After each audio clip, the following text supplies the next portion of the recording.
¿Qué fue esa lengua? La doctora se creyó Venom. Qué doctora más posesiva. ¿Cómo juzgan de feo, Más repugnante es ser chismoso. Es que ella no quiere un esposo. Ay, por favor, señor. Bueno, sí le hizo, pero no para eso. Como que ya estaban como esperándola para entregársela. Ese vestido de pan ya cada vez más va para arriba. Parece como que se hizo como una transacción, ¿no? Oh. O sea, que prefieren una hija infeliz y triste. ¿Pero quién está llamando? Oh, por Dios, pero se la llevan como tipo rehén. Pobrecita mi bebé. Otra vez el corazón, Sí. no. O sea, Pat ama demasiado a Pren.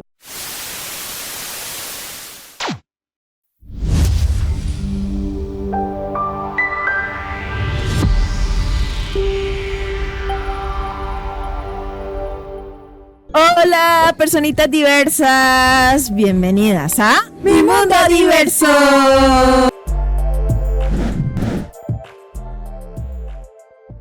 Hoy estaremos reaccionando al capítulo 8 de Poisonous Love. Entonces, vayamos a verle. Lights, camera, action.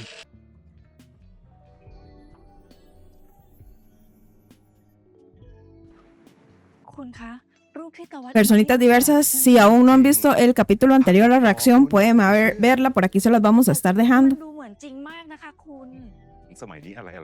Piensa que es como un engaño. Ujú. คุณอย่าไปใส่ใจดีกว่ายังไงผมก็เชื่อมั่นในตัวลูกสาวเราว่าจะไม่ทำอะไรที่เสื่อมเสียถึงตระกูลเราเด็ดขาด Pues sí es verdad, señor. No es ningún engaño. Y luego que se entere que su novia es actriz. Bueno, es famosa, está bien, ¿no? Sí. Pero es que solo el hecho de ser mujer deshonra a la familia. แพทคะตื่นได้แล้วค่ะไม่เอาอะแพทยังไม่อยากตื่นไม่ตื่นไม่ได้นะคะ Ese es como el lugar seguro de ambas, ¿verdad? Sí. ใช่ค่ะ Tan felices que son juntas. เอ้าก็รู้นี่ค่ะแล้วทำไมไม่ตื่นอีก Creo que este capítulo va a venir de sufrimiento, ¿verdad? Sí, yo creo que sí. Va a ser dramático. Sí. Qué triste. Se les acaba la luna de miel. ได้ค่ะวันนี้พี่มีวิสิตคนไข้ตอนเช้าลุกนะคะ ถ้าพี่เฟรมอยากให้แพทลุก พี่เฟรมต้องทำไงคะ Oh. จะลุกได้ยัง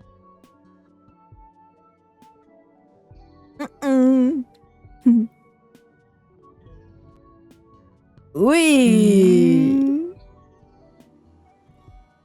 Así quien no se levanta.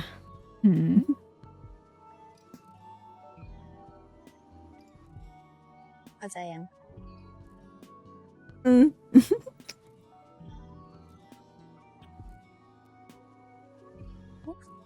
ลุกได้ยัง ยัง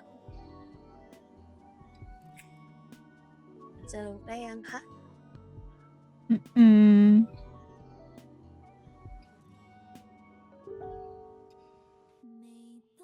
Uy. ¡Wow! ¿Qué fue esa lengua? La doctora se creyó Venom. ¡Dios! Cada vez van mejorando sus besos. La verdad que sí. Como que la doctora ya le hace revisión completa. Sí. ได้หรือยังคะ Uy. Pero unos besos así como que no sirven para levantarse de la cama, ¿eh? No. เล่นน่ารักแบบนี้ค่ะน่ารักเรารักไหมคะรักจริงๆแล้วค่ะ Son demasiado tiernas.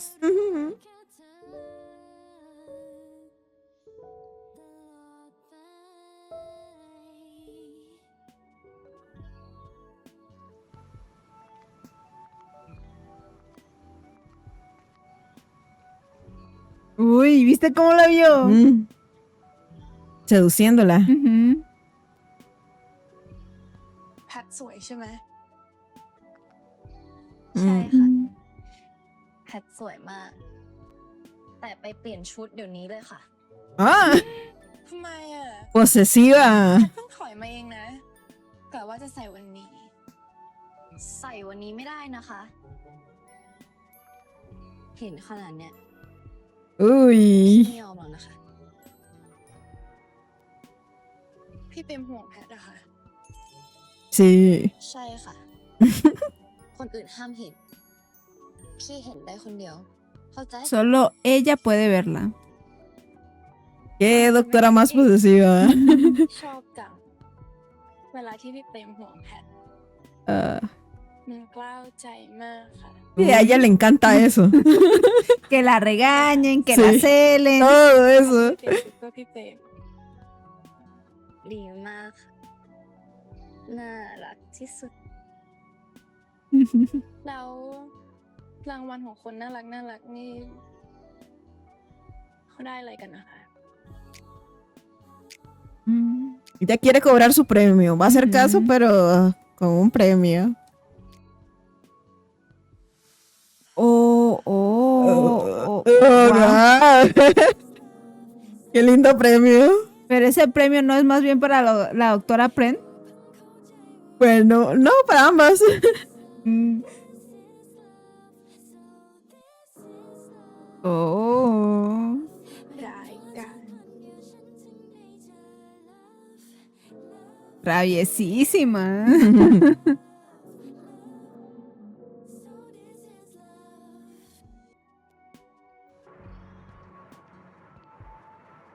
Uy, toda tapada.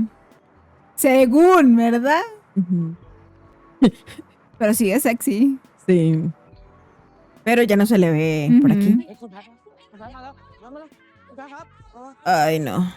ช่วยอธิบายเรื่องที่เกิดขึ้นด้วยค่ะ นี่เป็นสาเหตุที่ทะเลาะกับผู้จัดการส่วนตัวหรือเปล่าคะ แล้วภาพที่หลุดออกมาคืออะไรเหรอคะคุณแพทคะ No puede ser. นี่คุณแพทไม่รู้เรื่องจริงเหรอคะ นี่ค่ะ ภาพที่หลุดออกมาคุณแพทกับผู้หญิงคนนี้เป็นอะไรกันคะ คุณแพทคะตอบคำถามเราด้วยสิคะผู้หญิงในรูปคนนี้ค่ะ Ay, no, qué horrible. ผมกันหรือเปล่าครับ Y luego cómo los reporteros la acosan. หรือว่าเป็นอะไร Pobrecita, se siente mal. Otra vez el corazón. Ujú. Mucha presión. Mm. Relájate, Pat. แพทกับผู้หญิงคนนี้ เราเป็นแฟนกันค่ะ ¡Oh! ¡Lo aceptó! De una. เขาเป็นอะไรครับ ¡Qué valiente! Sí. จากกรณีที่มีภาพหลุดของนางร้ายชื่อดังคุณแพทณภักนะคะ ที่กำลังสวีทหวานเลยค่ะ กับผู้หญิงท่านหนึ่งต้องบอกเลยว่าตอนนี้คุณแพทนะคะ ได้มีการออกมายอมรับแล้วค่ะ ว่าผู้หญิงคนนั้นก็คือคนรักของเธอนั่นเองค่ะ Uy, และ no. ตอนนี้นะคะกระแสก็ Los demás doctores van a ver. ชื่นชมในตัวของแพทที่ออก Pero es que yo creo que no le importa tanto que los doctores la vean, รสนิยมชอบ sino sus papás. Sí. ตอนนี้ทางเราก็ทราบแล้วนะคะว่าแฟนสาวของแพทเนี่ยเธอคือใคร ใช่แล้วค่ะก็ Uf, คือคุณหมอ lo que se viene. นั่นเองค่ะ Uy, y ni decir que las fotos no se ven bien, ¿no? Y dijeron que es cirujana y todo. ดีด้วยนะคะคุณหมอแหม ปรบมือสิคะรอเลยค่ะทุกคน Ah, Oh. ค่ะคุณหมอ más bien la felicitan. Mm. ผิดนะคะ แกอะไร ฉันรู้แหละแกจำได้ไหมมีอยู่ช่วงหนึ่งอ่ะมีคนคอยส่งของให้กับคุณหมอ อื้อหือ เช้าเย็นเลยจำได้ Era Pat. ก็คือคุณแพท Ujú. Mm.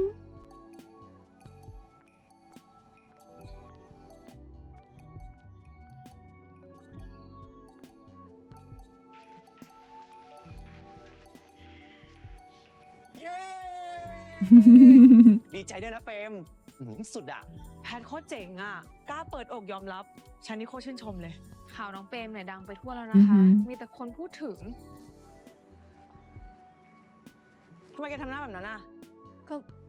ถ้าทุกคนรู้อ่ะ พ่อแม่ฉันก็รู้ด้วยสิ Ujú. Eso es lo que más le preocupa a ella. ¿Tú crees que los papás vean ese tipo de programas? Mm, เฮ้ยแกเคยเห็น quién คนนี้ sabe. ปะอุ้ยฉันก็เคยเห็นลูกของอาจารย์ปัดไง เนาะ โอ้มีข่าวว่าคบกับดาราสาวคนนั้นด้วยอ่ะ จริง แล้วอาจารย์แกรับได้เหรอคบกับผู้หญิงอ่ะ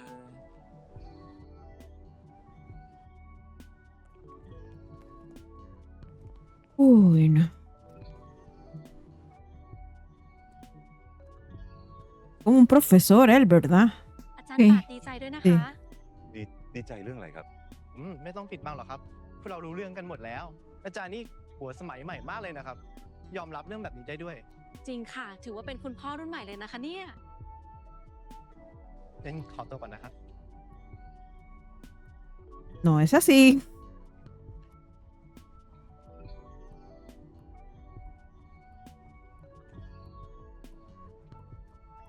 ผมก็เข้าใจนะว่าไอ้เรื่องพันนี้ในสมัยนี้มันไม่ผิด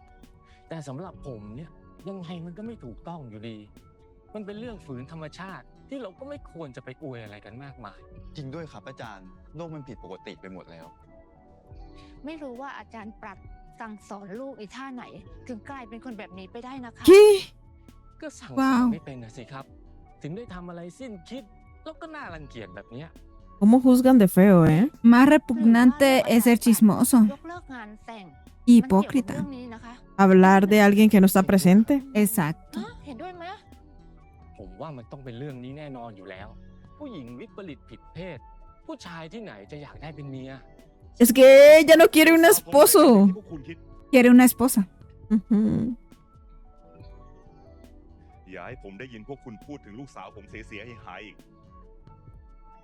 ไม่อย่างนั้นเนี่ยผมจะฟ้องหมิ่นประมาทพวกคุณทุกคนเลย Exacto. อาจารย์เห็นข่าวนี้หรือยังคะ ที่ลูกสาวอาจารย์ลงมานีไปคบกับดาราผู้หญิงคนนั้น เห็นแล้วค่ะ ข่าวดังมากเลยนะคะ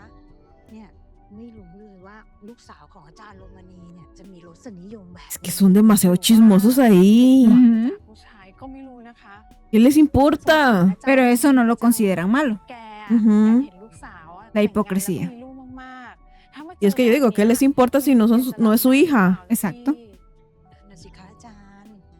Y si fuera su hija, tampoco debería de importarle porque es la decisión de su hija. Exacto. คู่นี้เชียร์ค่ะ หมอแปลว่าผู้ชายเหรอ หมออย่างโง่ ฉันว่าน่ารักดีอ่ะอีเดีย รับไม่ได้จริงๆ จะอ้วกวิปริตผิดเพศ โลกมัน Qué feo ปกติไปหมดแล้ว ดีตรงไหนผู้หญิง Las ชอบผู้หญิง lesbianas.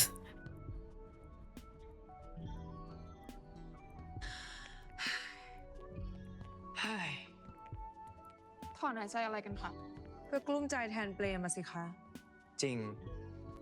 นี่ไม่อยากคิดเลยอะว่าพ่อกับแม่ไปเห็นข่าวเนี่ย พวกท่านจะว่าไงบ้าง ก็ไม่เห็นจะยากเลยนี่คะถ้าน้องเปรมอธิบายให้คุณพ่อคุณแม่ฟังดีๆ พี่ว่าพวกท่านก็น่าจะเข้าใจนะคะ มันไม่ได้ง่ายขนาดนั้นหรอกครับพี่สิตา พี่ยังไม่รู้จักพ่อแม่เปรมดี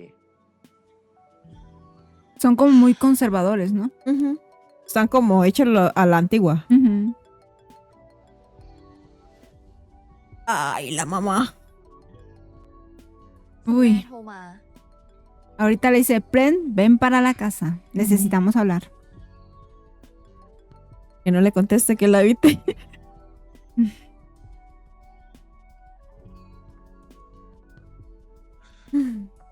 Entonces sus padres son maestros. Ujú. Los dos son profesores. Ujú.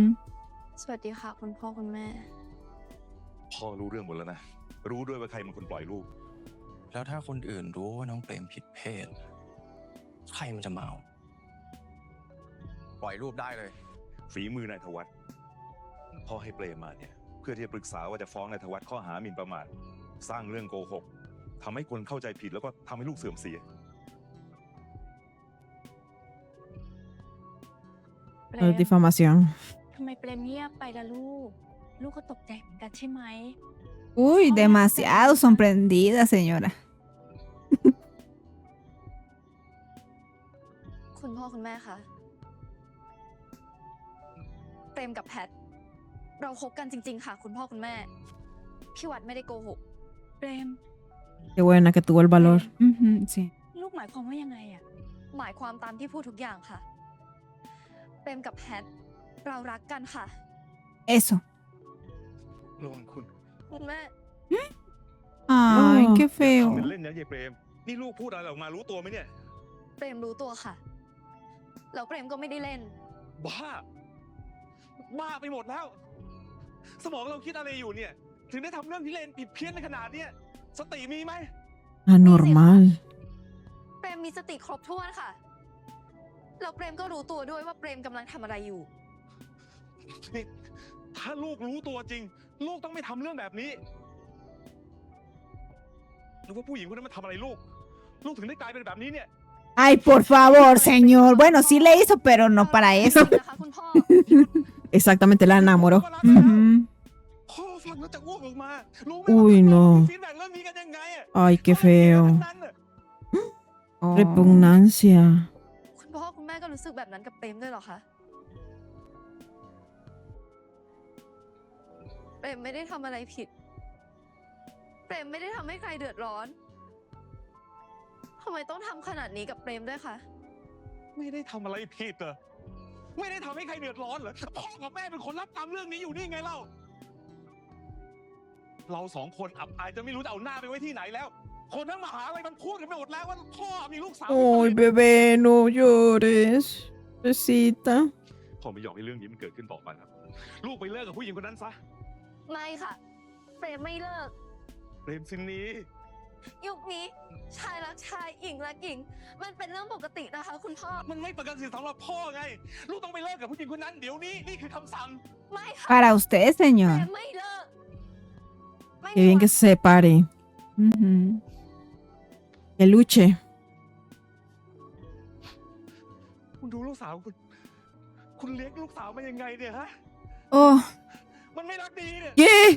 sí, porque también es culpa de la madre. Cuando los hijos se portan mal, es culpa de la madre. Como si no tiene a los dos padres para que la eduquen. Y no tiene nada que ver con la educación. O sea. Son tonteras. เปรม เปรมยายเปรม เปรม แม่ขอร้องนะลูก ทำตามที่พ่อบอกได้ไหม ทำเพื่อคุณพ่อ ทำเพื่อแม่นะเปรมนะ No pidas เปรม eso. ทำไม่ได้ค่ะ ขอบคุณ Ella es คุณแม่สินะ feliz. เป็นพ่อแม่ที่อบรมสั่งสอนเลี้ยงดูเปรมมาไม่ดี เรื่องนี้เปรมเป็นคนตัดสินใจของเปรมเอง คุณแม่อย่าโทษตัวเองสิคะ จะไม่ให้แม่โทษตัวเองได้ยังไงอะแม่เลี้ยงเปรมมากับมือ แล้วดูสิ่งที่เปรมทำกับพ่อแม่สิ นี่คุณแม่ก็ไม่เข้าใจเปรมเหมือนกันเหรอคะ เปรมแม่ขอร้องนะลูก ทำตามที่คุณพ่อบอกเถอะนะเลิกกับเขาซะนะเปรมนะ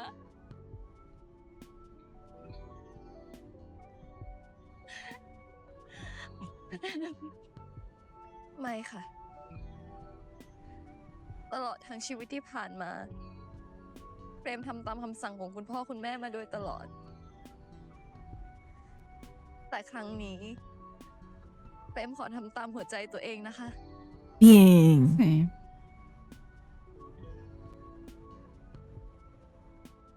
Es que exacto, los padres no ven como lo que uno hace en todo ese trayecto, ¿verdad? Y ya cuando, por ejemplo, tú, en este caso, amas a otra persona y no quieren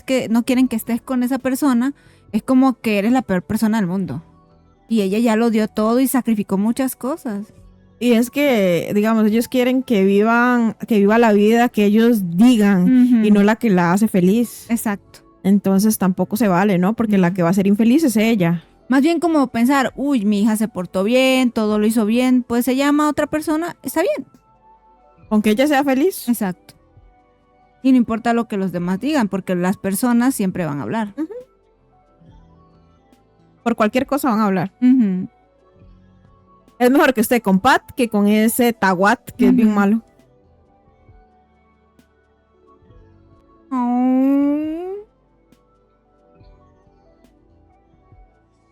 พี่เบมคะคือแพทขอโทษนะคะ ขอโทษที่มีภาพหลุด แพทไม่คิดว่ามันจะเป็นเรื่องราวใหญ่โตขนาดนี้ พ พี่เปรมอย่าโกรธแพทนะคะ โอ้ พี่ไม่โกรธแพทหรอก มันไม่ใช่ความผิดแพทเนี่ยคะ แพทกลัวพี่เปรมอายอะที่มาคบกับแพท Ay, ¿por qué? No. Ella es tan linda. พี่ไม่อาย พี่ภูมิใจด้วยซ้ำที่มีแฟนแสนดีขนาดนี้ Mi ขอบคุณ amorcito. นะคะที่กล้าพูดความจริงออกไป พี่เปรมไม่โกรธแพทจริง ๆ นะคะ ค่ะ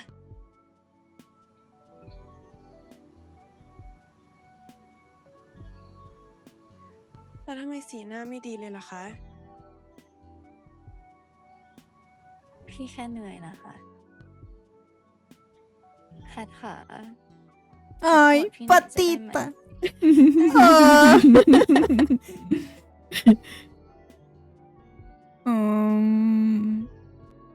Tu lugar seguro. Sí. Y es que Pat también es muy linda.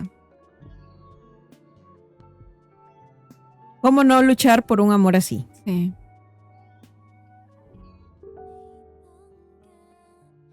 Será acosadora, lo que sea, pero ella es muy linda. Es como una acosadora amable. Ujú. ¿Eso existe? No. Mm. Mm. งั้นพี่เปรมก็ไปเปลี่ยนเสื้อผ้าได้แล้วค่ะ เราจะไปไหนกันคะ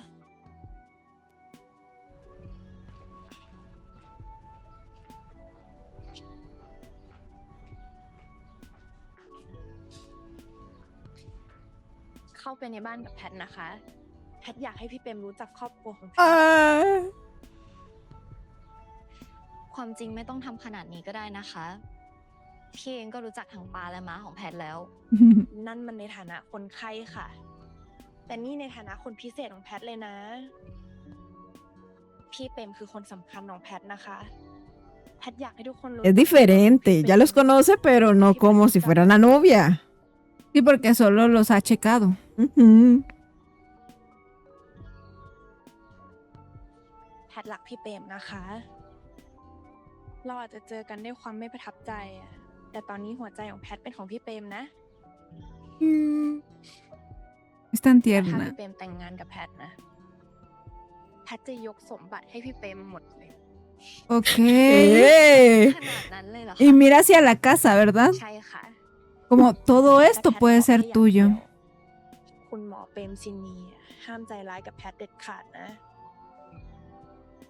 ไม่งั้นแพทขาดใจตายแน่ๆ O sea, que no la dejes sin nada. Ujú. พี่ไม่มีวันใจร้ายกับแพทแน่นอนค่ะ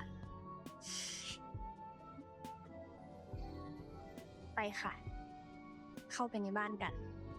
ทุกคนรอยินดีกับความรักของแพทอยู่ พี่เปรมคือความรักของแพทนะคะ Mm. ค่ะ Pat parece como una muñequita. Ujú.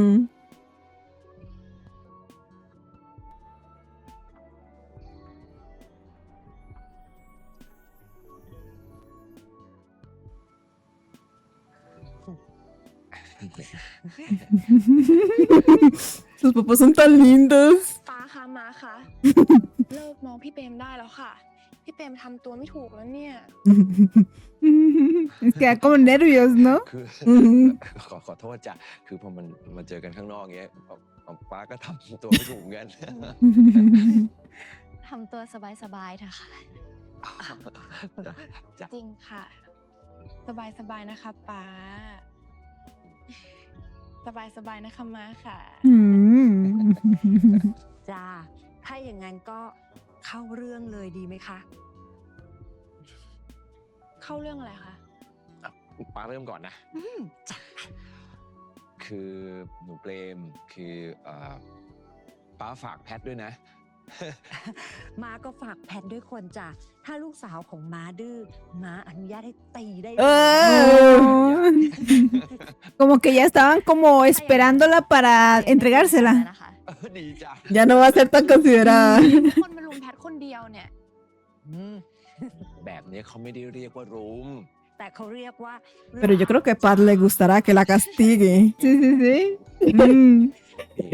ป้าจะบอกให้ฟังนะหนูเปรมมาที่บ้าน Que นี้ Pren, ต ¿no? ลอด Pren castigue a Pat. ตลอดเวลาเลยจ้ะ A Pat encantada. Ah, sí. ได้เลย ได้ตลอดเลยจ้ะ Uy. นี่แพทบอกมาว่าให้เฟรมชอบทานอะไร ม้าก็จัดให้พี่เปรมทุกอย่างเลย แล้วไม่ใช่แค่นั้นนะคะ ม้ายังเข้าครัวทำเองอีกด้วยนะ ขอบคุณนะคะ คุณนนทการ เลิกเรียกชื่อ แล้วก็เรียกเหมือนที่แพทเรียกได้แล้วล่ะ ใช่ เราเป็นครอบครัวเดียวกันแล้วไง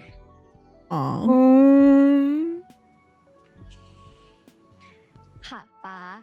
ค่ะหมา Oh, qué lindo. Qué contraste, ¿verdad? Sí. De su familia a la de Pat. Sí. Y eso es un gran apoyo para ellas. พี่เปรมอยากทานอะไรคะ Pero también se convierte como triste porque es como, ¿por qué mis papás no pueden como entender igual que los de ella, ¿no? Igual es que los papás de Pat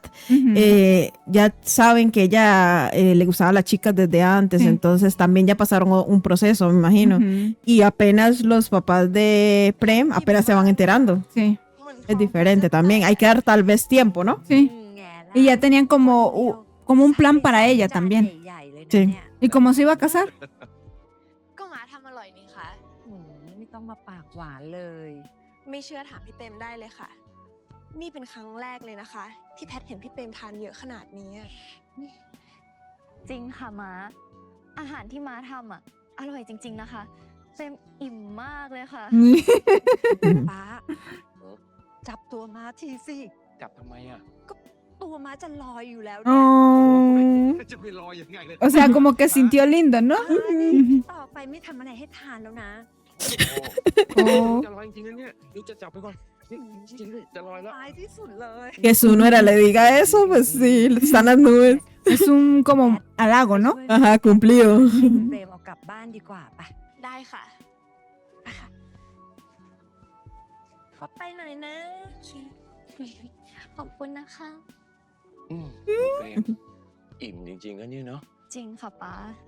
ป้าว่าเราไปเดินเล่นย่อยอาหารดีกว่าไหม ได้เลยค่ะ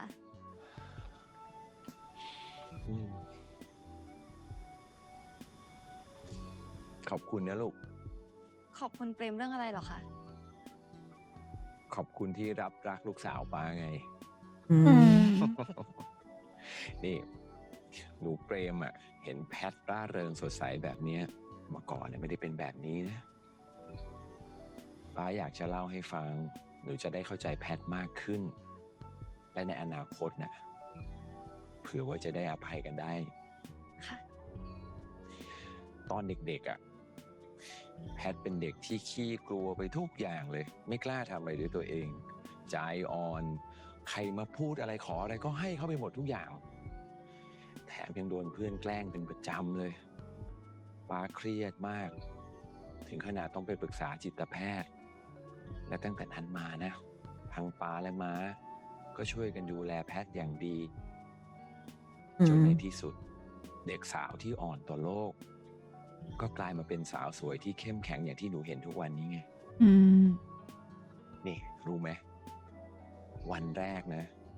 ที่แพทย์มาบอกป้าว่าชอบหนูมากๆเนี่ย ป้านี่เตรียมใจไว้แล้วว่าป้าต้องซับน้ำตาให้ลูกสาวป้าแน่ๆ แต่พอมาวันนี้ป้าดีใจจริงๆ แพทย์เลือกคนไม่ผิด ป้าว่าหนูเป็นคนดี และป้าก็เชื่อด้วยนะ ว่าหนูทั้งสองคนน่ะจะไปด้วยกันได้ดี และรักกันมากด้วย ขอบคุณอีกครั้งนะ ที่รักลูกสาวป้า เปรมสิคะที่ต้องขอบคุณป้าเพราะป้ากับม้าดูแลแพทมาเป็นอย่างดี ก็เลยทำให้เปรมรักแพทยังไงล่ะคะ Oh. Y con razón es que la gente se aprovechaba de ella porque era muy buena. แพทเป็นคนยังไงเนี่ยแพท Planta de รักเดียวใจ corazón. เดียวนะคะ จ้าเชื่อก็ได้ แพทพูดจริงนะม้า ตอนนี้แพทมีความสุขมากเลย อืมมาเห็นแล้วแหละ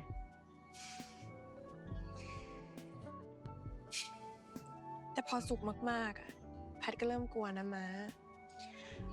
กลัวว่าถ้าวันหนึ่งแพทไม่มีพี่เปรมอะแพทจะทำยังไง แพทนึกภาพตัวเองที่ไม่มีพี่เปรมไม่ออกเลยอะม้า ถ้านึกไม่ออกแล้วจะไปนึกถึงมันทำไมล่ะ อยู่กับปัจจุบันแล้วก็สุขกับมันให้เต็มที่ไปเลยลูกสาว Sí, vive presente. Sí. ค่ะ มาดีใจนะ ที่แพทมีความรักที่ดี ก็เป็นเพราะว่าป๊ากับม้าเป็นความรักดีๆให้แพทเห็นไงคะ แล้วก็ยอมรับตัวตนที่แพทเป็นอะแพทรักม้านะอืม มาก็รักแพทนะ รักมาก อืม เลยโอ้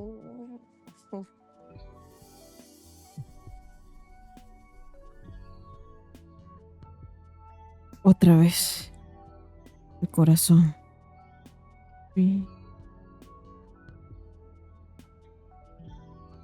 Pero dile a tu mamá.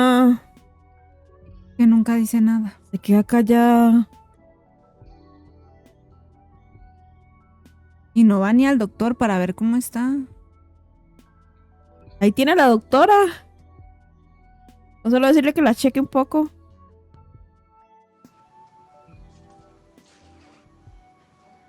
Y ya le ha checado todo. Solo el corazón falta. แผ่นนี่คือห้องนอนของแพทเองค่ะ ไม่น่าเชื่อเลยว่าแพทจะแต่งห้องได้แบบ แบบอะไรคะ ก็แพทดูสวยเฉียว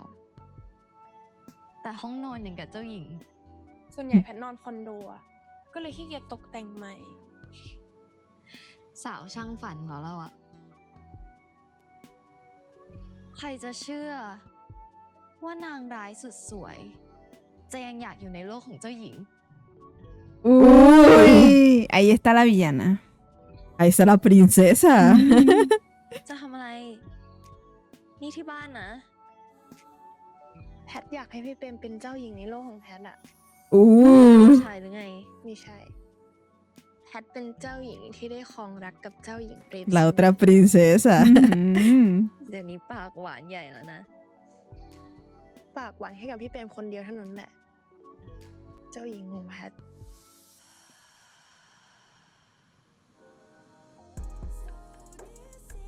Uy, espero que hayan cerrado esa puerta, ¿eh?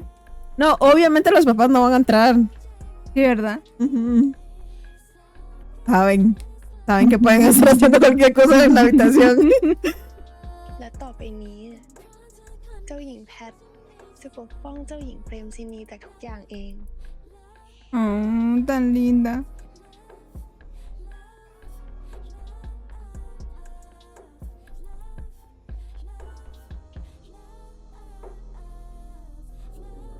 Uy.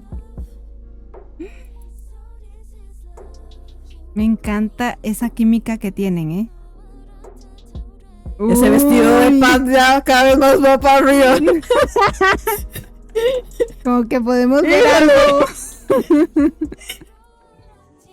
รักนะคะ เจ้าหญิงของพี่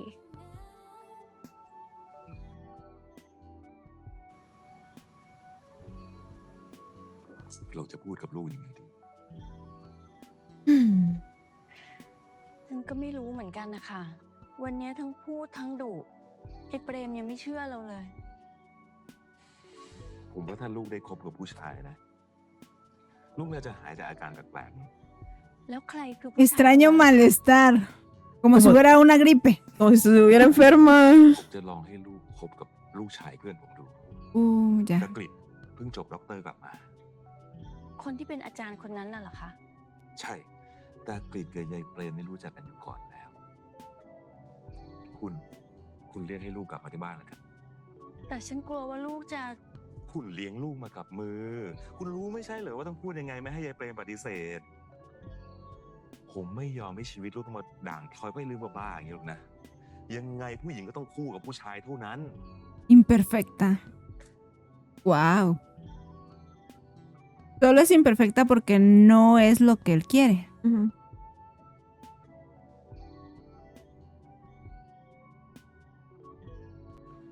Y ves que todo se lo deja a la mamá. ส่งพี่แค่ตรงนี้ก็พอแล้วค่ะ ไม่ค่ะ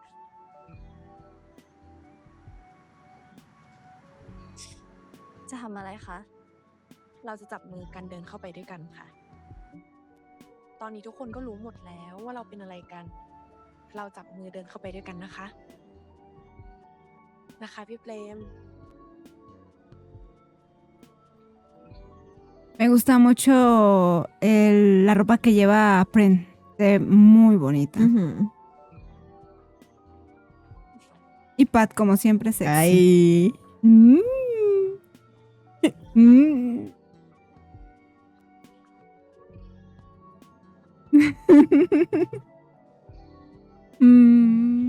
น่ารักก็แก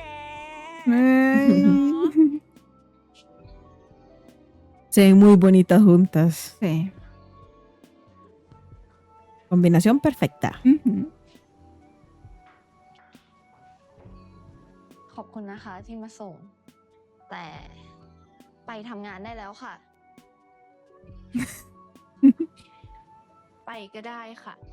แต่ ไม่เอา ทำไมล่ะคะ ถ้าไม่ทำอะแพทไม่กลับนะ เร็วๆ พี่เปรมของแพท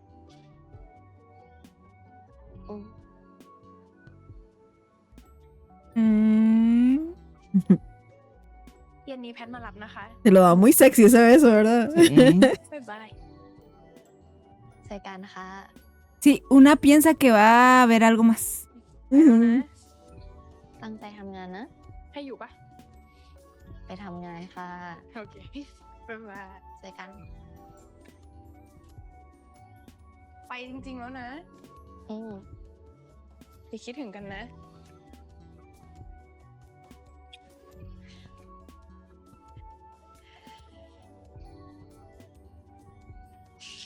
Si por ella fuera, se queda ahí todo el día. Ah, sí.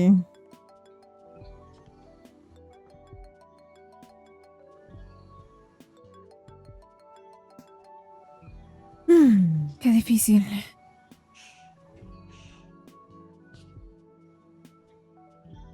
ค่ะคุณแม่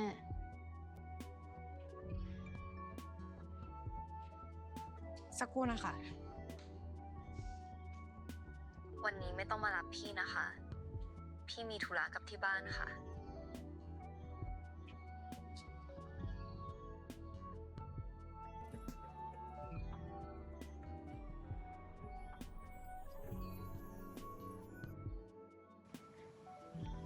Uy. Qué difícil para ella, ¿verdad? เดี๋ยวเปรมเข้ามาสิลูก โอ้ยแล้วมันยืนอยู่ทำไมตรงนี้ล่ะ ไปไปสิลูกไป Una risa malvado. Sí. จำอาจารย์กฤษได้ไหมลูก จำได้สิคะ ไม่ได้เจอกันนานเลยนะคะพี่กฤษ ครับ ถ้ากฤษก็มาเยี่ยมพ่อกับแม่ลูก เอาของฝากมาให้เยอะแยะเลย เดี๋ยววันนี้อยู่ทานข้าวด้วยกันก่อนนะจ๊ะ ได้ครับ ผมไม่ได้มีนัดต่ออยู่แล้วครับ ดีเลยจ้ะเปรมเดี๋ยวอยู่คุยกับพี่เขาก่อนนะจ๊ะ ระหว่างรออาหาร ได้ค่ะ งั้นเดี๋ยวสองคนอยู่กันไปก่อนนะคุยกันไปก่อนนะ เดี๋ยวพ่อกับแม่มา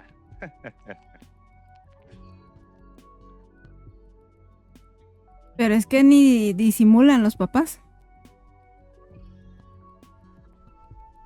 บ้านน้องเปรมสวยดีนะครับ พี่กฤษคะ พี่กฤษอย่าหาว่าเปรมเสียมารยาทเลยนะคะ แต่เปรมว่าพี่กฤษกลับไปก่อนดีกว่าค่ะ เดี๋ยวเปรมบอกคุณพ่อคุณแม่เอง ว่าพี่ติดธุระกระทันหัน เปรมขอโทษนะคะที่ต้องทำแบบนี้ แต่เปรมไม่อยากให้พี่กฤษเสียเวลาจริง ถ้าเป็นเพราะเรื่องข่าวของน้องเปรมกับนางร้ายคนนั้น พี่เข้าใจนะครับ ๆ เข้าใจเหรอคะ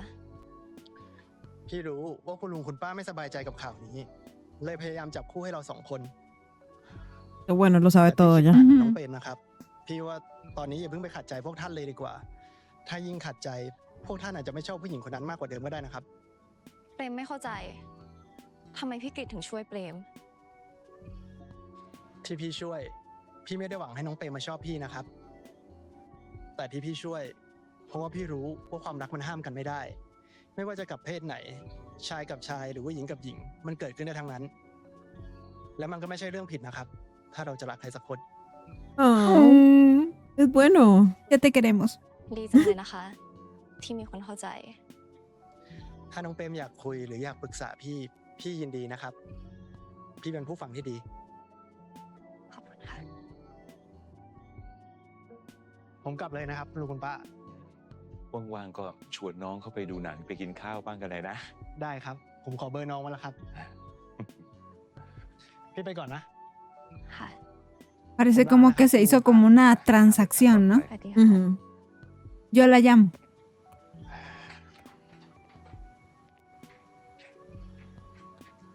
เปรมนั่งก่อนลูก พ่อแม่มีเรื่องจะคุยด้วย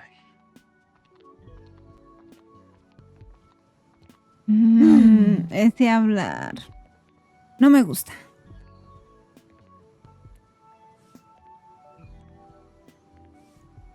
แล้วกฤษเป็นยังไงบ้าง ก็ดีค่ะ พ่ออยากให้ลูกลองคบกับพี่ก็ดู เปรมคงทำตามที่คุณพ่อขอไม่ได้ค่ะ เปรมกับพี่กฤษ Uy. เรายังไม่รู้จักกันดีพอ แล้วอีกอย่างคือเปรมกับแพทยัง พ่อ หยุดเลย ไม่ต้องพูดชื่อผู้หญิงคนนี้ในบ้านหลังนี้แล้วพ่อไม่อยากได้ยิน คุณพ่อกำลังไม่มีเหตุผลกับเปรมอีกแล้วนะคะ ไม่มีเหตุผลยังไง เหตุผลก็คือพ่อทำเพื่อลูก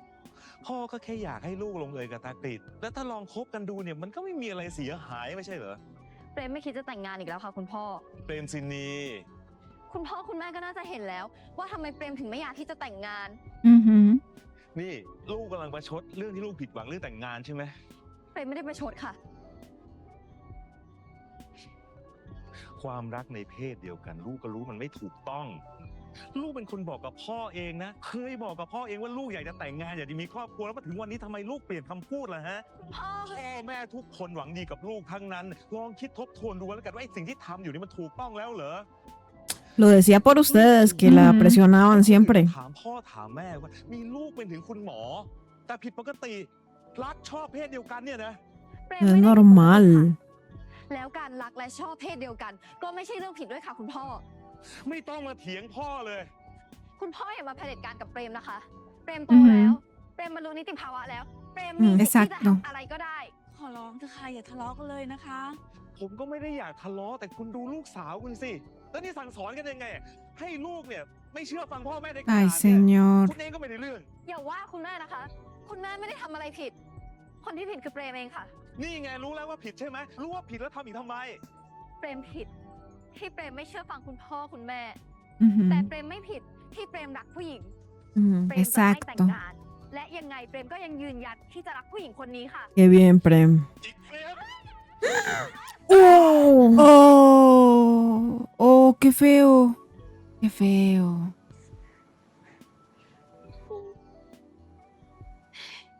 Tan siquiera pídale perdón, ¿no? ไม่ต้องมามองพ่ออย่างนั้นเลยพ่อไม่ได้ทำอะไรผิด ก็สมควรแล้วที่โดนโดนลูกบกพร่องในหน้าที่ของพ่อและ Wow. แม่ Uy, no. Qué feo. O sea, le dijo que se lo merece. คุณแม่ O sea, quiere que su hija se case con un hombre para vivir así como él hace. Ujú. แม่เปรมขอโทษ No tiene sentido.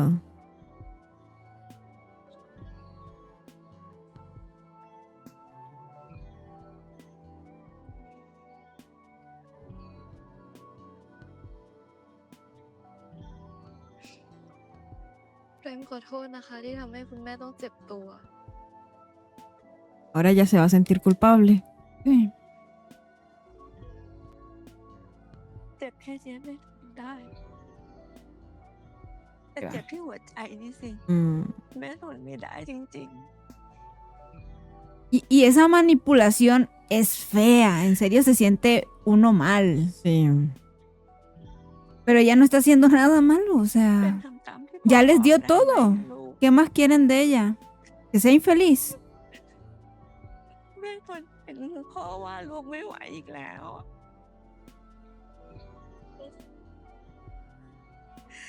แล้วแม่ก็รับไม่ได้ ที่ลูกจะมีแฟนเป็นผู้หญิงคนนั้น Ay, ni su mamá la ได้ apoya. ทุกเรื่อง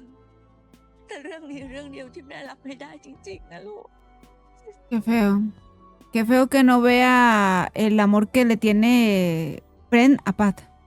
O que tan siquiera le pregunte, ¿qué sientes tú por esa mujer? Pero ella ya le dijo amor. La Pero- ama. Sí, pero más a fondo, porque eso se lo ha dicho, pero a los dos, sino más en privado. Pero eso no se lo pregunta a ella. Solo ella quiere que termine y ya, porque no va con ella y ya. O sea, que prefieren una hija infeliz y ส triste. บายตัวไหมคะ Ujú. อืม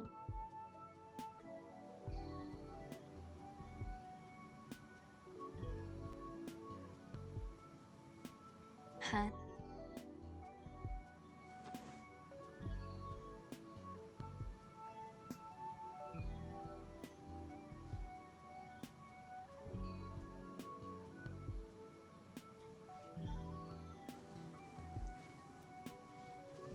พี่เป็นไรหรือเปล่าคะทำไมสีหน้าดูแปลกๆอะหรือว่าวันนี้ไปหาคุณพ่อคุณแม่มา มีเรื่องอะไรหรือเปล่าคะ พี่อยากให้แพทจำเอาไว้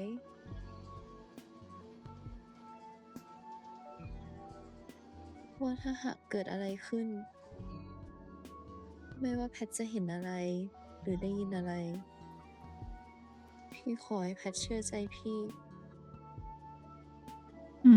No me suena bien จะเป็น esto. ของแพทคนเดียวเท่านั้น No. Porque sabemos que es algo que puede lastimar a Pat. Ujú. ไม่เป็นอะไรนะคะ คนดีของแพท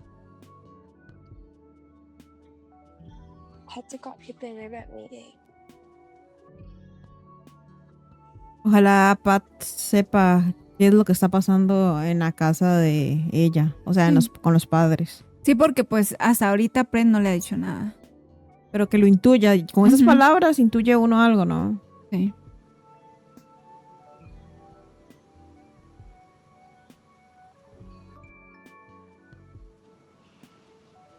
O sea, todo esto también, lo que hacen los papás es que también no sea feliz Pat. คุณอาให้พี่ไปรับน้องเปรมที่คอนโด แล้วไปส่งที่โรงพยาบาล พี่เลยไลน์มาบอกน้องเปรมไว้ก่อนครับ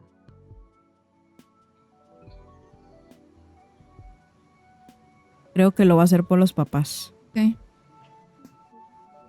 เจอกันที่หน้าคอนโดค่ะ Más que nada por la mamá. El papá no.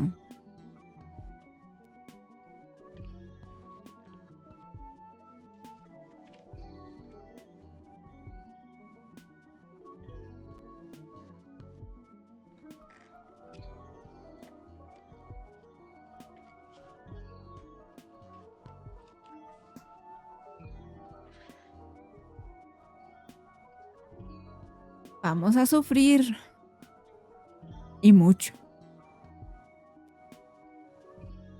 Es que creo que podría hablarlo con ella y que pues obviamente es solamente una pantalla para que los papás se queden calmados por un tiempo, por lo menos. Sí, porque ya darte cuenta por ti sola se siente más feo. Porque puede ser de que salga con él y diga, no, es que no me gusta él, no soy compatible con él, entonces no funciona esa relación y ya los Ujú. papás ya estén más calmados, no sé. Ujú, sí. Y así se den cuenta que realmente, pues a ella no le gustan los hombres y ya. Porque es que ellos dicen que como el otro fue malo, ella quedó traumada por él. Imagínate que por un trauma con un hombre busques a una mujer. Sí, no. No tiene nada que ver. Es que yo creo que Pren es como un พี่ออก corazón ไปก่อนนะ libre. Ujú.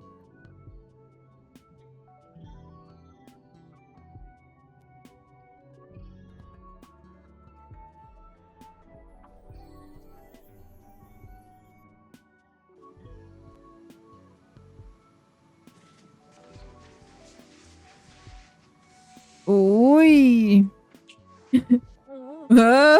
เอเวสุส อะไรคะเนี่ย เข้าไปนอนทั้งคืนเลยอ่ะ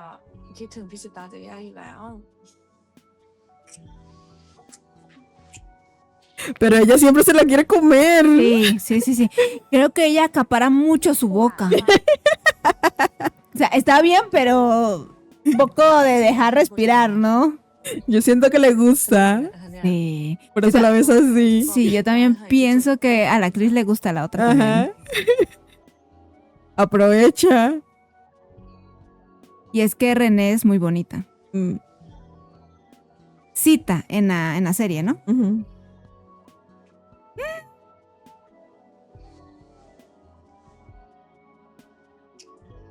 Oh, es que ves, es que abre. Es que le come los labios prácticamente. Parece uno de esos pececitos que abren toda la boca. Los koi, ¿no?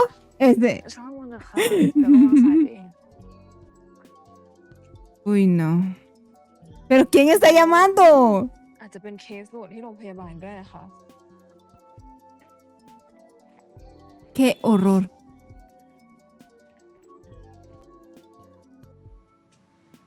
ว่าไงแทน ฮะ ที่แกโทรให้ฉันรีบมาโรงพยาบาลด่วน เพื่อที่จะมากินโจ๊กกับแกเนี่ยนะ ก็ดิ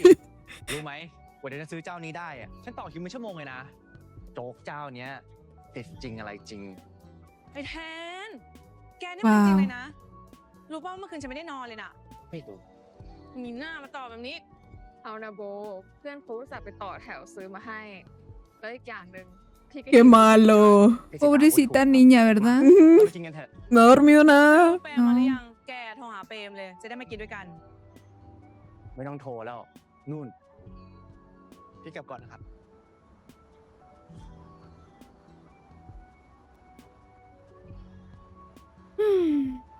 ใครมาส่งเปรมอ่ะ โอ้หล่อด้วย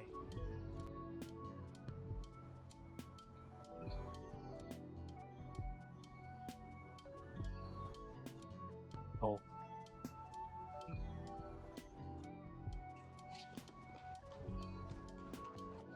อันนี้เลย นี่เดี๋ยวนี้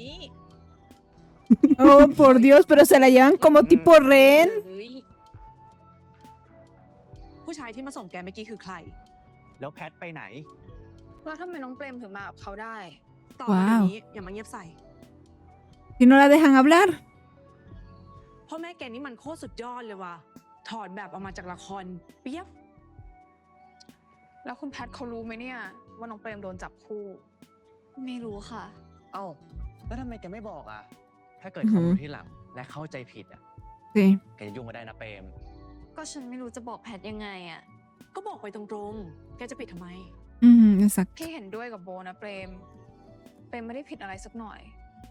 ส่วนเรื่องพ่อแม่ของเปรมอ่ะ ก็รอให้พวกท่านใจเย็นลงก่อน แล้วค่อยปรับความเข้าใจกันอีกที Sí.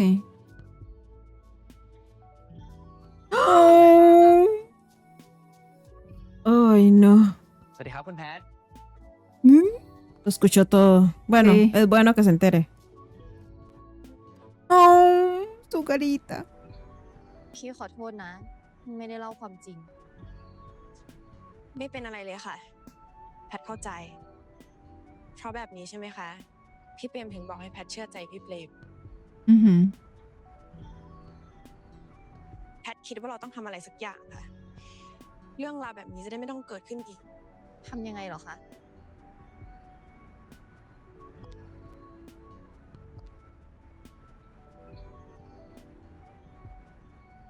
แพทจะเข้าไปหาคุณพ่อคุณแม่พี่เปรม แพทจะทำให้คุณพ่อคุณแม่พี่เปรมยอมรับในตัวแพทให้ได้ Y con lo insistente que es, tal vez lo logra.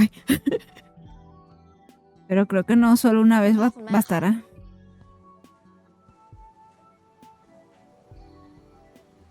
นี่แพท คนรักของเปรมค่ะ Uy. Híjole.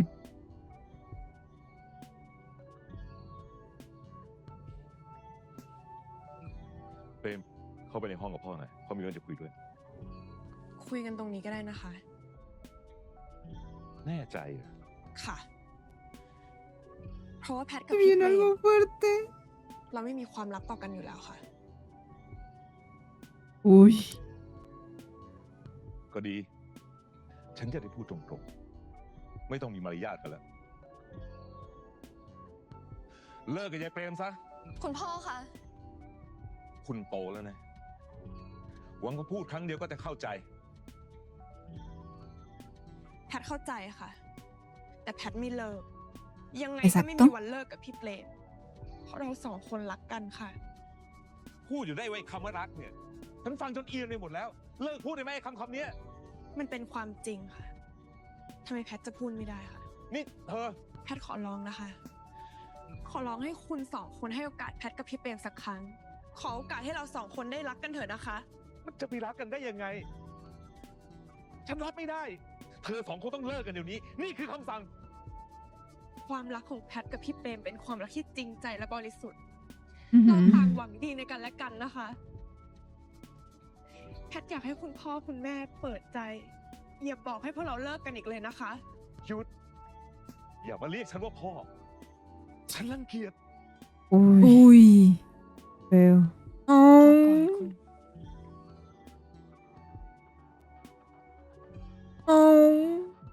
Pobrecita Uy, mi bebé. otra vez el corazón, Sí. no. Ojalá no le dé nada. ฉันเข้าใจทุกอย่างที่หนูพูดนะ แต่ฉันก็อยากให้หนูเข้าใจหัวอกคน Como เป็ que น cuando พ่อ se เป็นแม่ estresa es que le da como eso. Cuando siente ฉันมี mucha ลูกสาวคน presión. เดียว Ujú. ฉันไม่อยากให้เขาเสียใจและผิดหวัง O cuando está como muy sentimental, ¿no? Con muchos sentimientos. Ujú. เพราะเรื่องพวกเนี้ยสำหรับฉันมันเป็นเรื่องฉาบฉวยไม่มั่นคง หนูกับเปรมอาจทำไปเพราะอารมณ์ชั่ววูบก็ได้นะ ไม่นะคะ ทุกสิ่งทุกอย่างที่เกิดขึ้น เราสองคนคิดมาดีแล้วค่ะ พอเลิกพูดได้แล้ว ออกไปจากบ้านฉันเดี๋ยวนี้ ออกไป แล้วไม่ต้องกลับมาอีก เธอคือความอับยศของฉัน เธอคือความอับยศของครอบครัวฉัน Uy.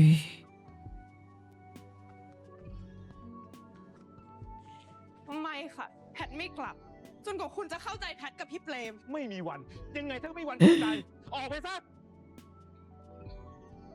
อ Oh, อกไป por Dios. Uy, no. แพท พอได้แล้ว เรากลับกันเถอะ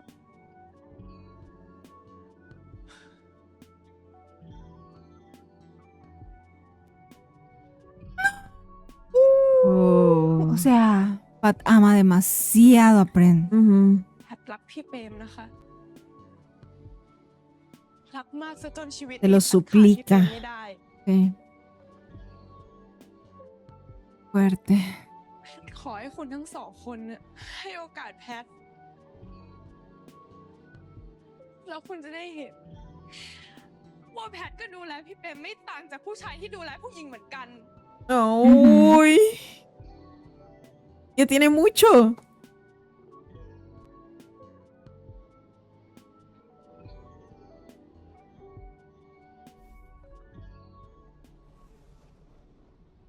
Qué capítulo entre feliz y triste y tormentoso. De la parte última en la que Pat va a hablar con los papás y los papás de Pren tienen la cara como de que no han ido 2 días al baño. Me la tuve que tragar. Vi que la señora estaba como calmada. Aquí el problema es el señor. Es como que siempre insiste. Creo que la señora podría como aceptarlo, pero con ese señor que siempre se altera, que no entiende, como que no. O sea, la hija ya les dio todo. Querían que fuera doctora, fue doctora. Quería que no tocara el violín, no tocó el violín. O sea, todo se los ha dado. Y lo feo es que los padres a veces no ven como todo eso. Solo como que te atacan en algo diferente que tú quieras, ¿no? Y esto es lo que le pasa a Pren. Como que no importa su corazón. Sus sentimientos no valen como para nada. Y eso es muy triste porque ahí hay el contraste entre la familia de Pat y la de Pren, ¿no? Es bonito que tan siquiera tengan un apoyo en la familia de Pat, y se ve que el siguiente capítulo va a estar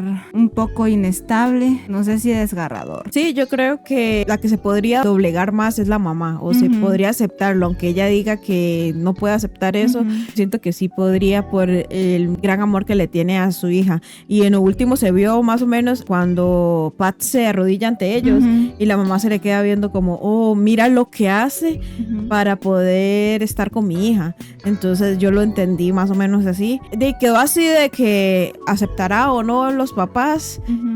ahí terminó y yo digo que no, yo siento que el otro capítulo sí va a venir fuerte también, de más sufrimientos. Vamos a esperar a ver qué pasará. Sí, porque el papá de Pren es muy conservador. Ah, y también, ¿sí viste cuando la mamá de Pren está leyendo los mensajes y como que en algún momento ella cuando ve que dicen qué bonito amor, ay qué lindo que dos mujeres se amen y algo así, ella como que lo sintió lindo, pero después cuando empezó a ver como esos mensajes de odio, de desviadas y toda esa cosa, es ahí donde ella como que dice no quiero que lastimen a mi hija, y ella siempre ha resguardado como a su hija y le ha dado todo lo que ella quiere, el violín y todo. Entonces creo que también va por ahí la cosa. Lo importante aquí es que ellas se queden juntas y luchen juntas, porque yo siento que mientras pase el tiempo quizás los padres de Pren entiendan todo y pues pueda darse, pues que acepten la relación de ellas. Ahora sí que persistan, y me preocupa el corazón de Pat. Está cada vez peor. Personitas diversas, nos gustaría saber qué tal les pareció este episodio y qué también esperan para el próximo episodio. Ya quedan muy poquitos para que terminen esta serie que está buenísima, no se la pueden perder y sigan viendo las otras reacciones y déjenos aquí en los comentarios cuáles fueron sus sentimientos y todo. Y si les gustó esta reacción nos ayudaría mucho si comparten este video, se suscriben y dan like. Sí, y recuerden tocar a la campanita para que YouTube le notifique cuando subamos la próxima reacción. Y por aquí estaremos dejando las reacciones a los capítulos anteriores. No se la pueden perder, vayan a verlas y nos vemos en un próximo video. ¡Adiós!